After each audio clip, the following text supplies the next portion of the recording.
What's up, folks? Back for lead guitars, and man, has this been a story. So the guitar I was using was that BC Rich Ironbird that I actually posted on my Instagram, a couple days ago. Come to find out, it's actually in need of an intonation job. The G string likes to not stay in tune on certain frets, and it just happened to be the exact frets that I needed to record 80% of my lead guitar parts. This wasn't entirely obvious. I mean, that it needed intonation work when I was doing the rhythm guitars because everything was great. But once I started doing the leads, I recognized, oh boy, this is gonna suck. So by the time you guys actually see this video, let's see what day is today. Today is the 8th, so it's Wednesday. So I'm a couple days ahead. So this will actually go up on Monday. I think it's the 13th, Monday the 13th. So in the last few days, I've been scrambling to get these lead guitars recorded. And so I could say on schedule because I'm trying to do this in a very tight window. And it basically boiled down to me, I had to rush and buy my other guitar that I wanted right away.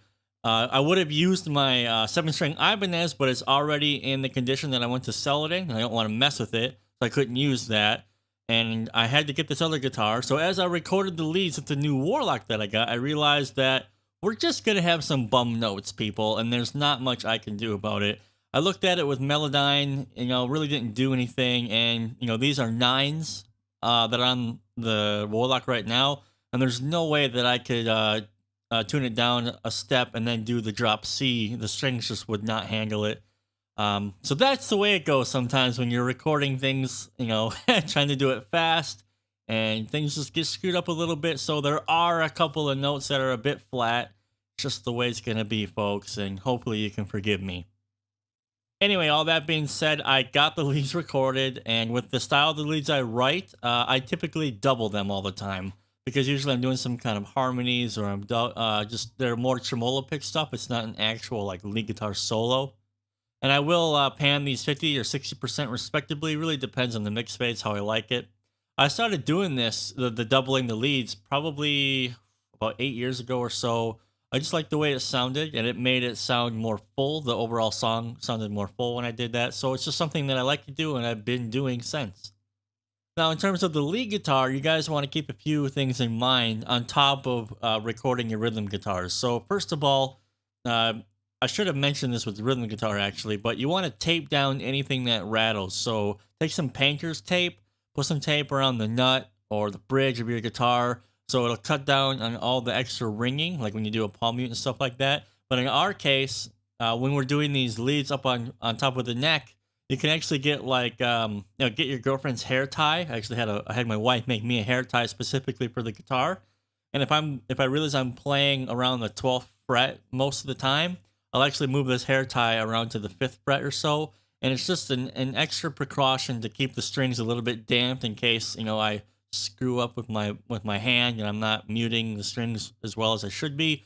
It's just an extra precaution to keep things really clear so you don't have extra noise, string noise of strings that you accidentally hit that you don't want.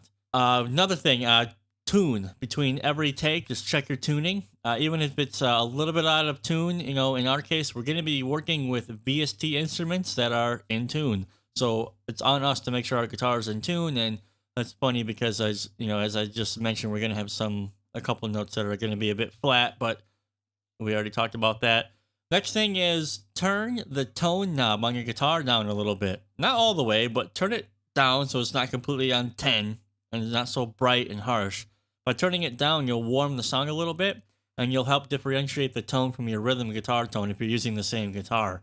And it won't be as harsh and it'll be easier to get a nice sounding lead tone in the mix. So this song was, relatively simple in as far as lead guitars. Well, it's not all the guitars really, especially because they're mostly used in a capacity where we're going to be, layering them together with the string lines. Maybe we'll find that we want to accentuate the guitar parts instead of the string lines or the other way around. I don't know. We'll see when we get to the mix phase. But so it's a little bit easier now because it's being used more as not a front instrument, but a background instrument, just as another melody layer. So at this point, all the guitars are recorded and we can bring them into the main session. What we'll be doing in the next video is we're going to start mixing the drums, bass, and the guitars together. Just a rough mix, mostly just fader mixing, just getting an idea how everything is sounding together we don't want to get too far into the mix and actually start mixing it because we still need to bring all the orchestral elements into the song. But the reason we want to make all these these basic parts stick together is because the drums, the bass, and guitar are gonna be working with the orchestral and parts of the song. And once we get further down the mix, we'll understand, oh, I want this part of the orchestra to stick out more than the guitars. Okay, we'll make a note to automate that later, yada, yada, yada, yada. So that's what we're going to do. But we want to make the core of the song gel together before we do anything else after that. So that does it for this one, guys. Thanks for being patient. Man, it was a heck of a journey getting these guitars recorded, but it was fun and interesting learning experience. So if you think this is a cool series and it's helpful for you, consider a like rating and subscribing. Hit the bell symbol to get the email notifications when the next video comes out so you don't miss it, all right? Thanks a lot, guys. Have a good one.